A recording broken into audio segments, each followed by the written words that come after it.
കാസർഗോഡിനോടുള്ള railway അവഗണനയിൽ പ്രതിഷേധിച്ച് Kasaragod railway passengers association സൂചനാ സമരം നടത്തി.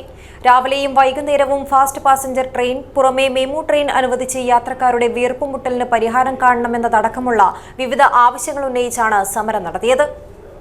ന്യൂ ജനറേഷനുകൾക്കിനി ന്യൂ ജൻ കോഴ്സുകൾ പഠിക്കാം. ശ്രീശങ്കരാചാര്യയിലൂടെ അഭിരുചിക്കനുസരിച്ച് തിരഞ്ഞെടുക്കുവാൻ നിരവധി കോഴ്സുകൾ, അതിവേഗം ജോലി നേടാൻ ശ്രീശങ്കരാചാര്യ.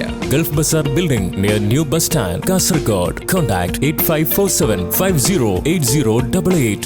30 വർഷങ്ങളായി ആവശ്യപ്പെടുന്ന ഒരു പ്രശ്നത്തിനും കൃത്യമായ പരിഹാരം കാണുവാൻ സാധിക്കാതെ ഓരോ ആവശ്യങ്ങൾക്കും നേരെ മുഖം തിരിച്ച് പൊതുയാത്രക്കാരെയും സീസൺ ടിക്കറ്റ് യാത്രക്കാരെയും വിദ്യാർത്ഥി യാത്രക്കാരെയും പാടെ അവഗണിച്ചുകൊണ്ടുള്ള സതേൺ റെയിൽവേയുടെ പാലക്കാട് ഡിവിഷന്റെ അന്യായമായ അവഗണനയ്ക്കെതിരെ കാസർഗോഡ് റെയിൽവേ പാസഞ്ചേഴ്സ് അസോസിയേഷൻ പ്രതിഷേധ സമരം നടത്തി. രാവിലെയും വൈകുന്നേരവും ഫാസ്റ്റ് പാസഞ്ചർ ട്രെയിൻ, പുറമെ മെമു ട്രെയിൻ അനുവദിച്ച് യാത്രക്കാരുടെ വീർപ്പുമുട്ടലിന് പരിഹാരം കാണുക. കോഴിക്കോട് പോയ യാത്രക്കാർക്ക് വൈകുന്നേരം 5:10 ശേഷം അടുത്ത 8 മണിക്കൂർ ട്രെയിൻ കിട്ടാത്ത അവസ്ഥ പരിഹരിക്കുക. പരശുരാം എക്സ്പ്രസ് കോഴിക്കോട് 1 മണിക്കൂർ വെറുതെ നിർത്തിയിടുന്നത് അവസാനിപ്പിക്കുക.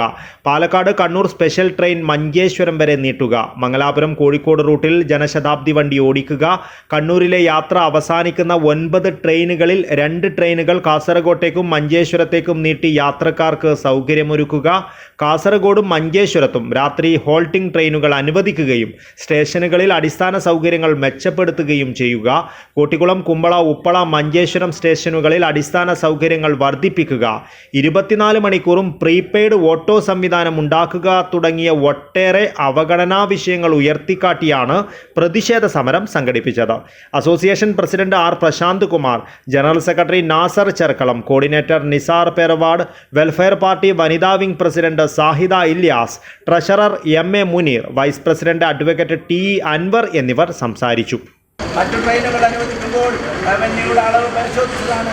എല്ലാം കൊണ്ടും കാസർഗോഡ് ഒക്കെയാണ്.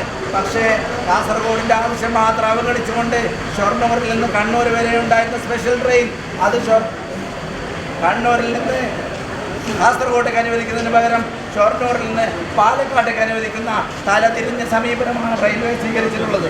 നമ്മൾ തിരുവനന്തപുരത്തേക്ക് ടിക്കറ്റ് എടുത്തുകൊണ്ട് കൊല്ലത്തെത്തിയാൽ കുറച്ച് 5 മണി 5:30 ആകുമ്പോൾ തന്നെ സീസൺ ടിക്കറ്റുകാരുടെ കാര്യം നമ്മൾ കിടക്കുന്നുണ്ടാവും. അതേ ഒരു സമീപനം കണ്ണൂരിൽ നിന്ന് കാസർഗോഡേക്കോ മംഗലാപുരത്തേക്കോ ഈ റെയിൽവേ ടീമുകൾ തയ്യാറാവുന്നില്ല. നിരവധി തവണ മോണൽ റെയിൽവേ കമ്മിറ്റിയിലും ഡിവിഷൻ റെയിൽവേ കമ്മിറ്റിയും നമ്മൾ ചർച്ച ചെയ്ത് ഇപ്പോൾ അടക്കം ഈ ഉദ്യോഗസ്ഥന്മാരെ ലൈസൻസാക്കാൻ നമ്മൾ ശ്രമിക്കുന്നുണ്ട്. ഈ ഒരു പ്രശ്നം കൂടി നമ്മൾ പരിഹരിക്കാൻ നമ്മൾ ശ്രമിക്കും. പാലക്കാട് വലിയ പ്രശ്നം ഇപ്പം നമുക്ക് പ്രശ്നം കോഴിക്കോടിന് ഇപ്പം നമുക്ക് വണ്ടികളില്ല. കോഴിക്കോട് 5:15 ശേഷം എല്ലായിടത്തും വണ്ടികൾ നമുക്കില്ല. നമുക്കറിയാം കോഴിക്കോട് മലബാറിന്റെ തലസ്ഥാനമാണ്. ഷഫീഖ് തെരുവത്ത് സ്വാഗതവും സത്താർ ബൈക്ക് നന്ദിയും പറഞ്ഞു. News bureau, Kasaragod.